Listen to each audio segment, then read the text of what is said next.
တီးရဲ့ဘဝကိုပျော်ရွှင်စေတဲ့အချက်10ချက်1လူတွေကိုမုန်းတီးပါနဲ့လူတွေကိုမုန်းတီးတာကကိုယ့်ကိုအယံပေပန်းစေပါတယ်2အရာရာတွေကိုအယံမစိုးရိမ်ပါနဲ့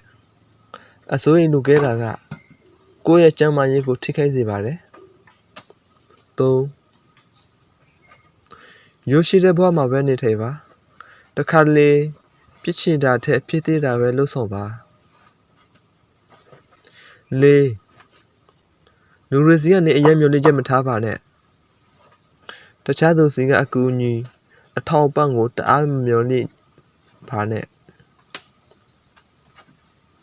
5ရယူကြီးတဲ့ပေးစားဖို့ပဲကြိုးစားပါ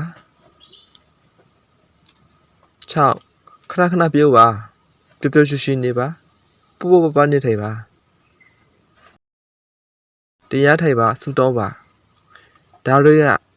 တည့်ရဲ့စိတ်ကိုတည်ငြိမ်အေးချမ်းစေပါတယ်8အယံမတွေးပါနဲ့အယံတွေးရင်အိပ်ပျက်စားပြက်ပြီးတော့ကြာလာရင်ကျန်းမာရေးကိုထိခိုက်လာစေပါတယ်9ပြဿနာကြုံရင်အဲ့ဒီပြဿနာကိုမေ့ပြစ်လိုက်ပါ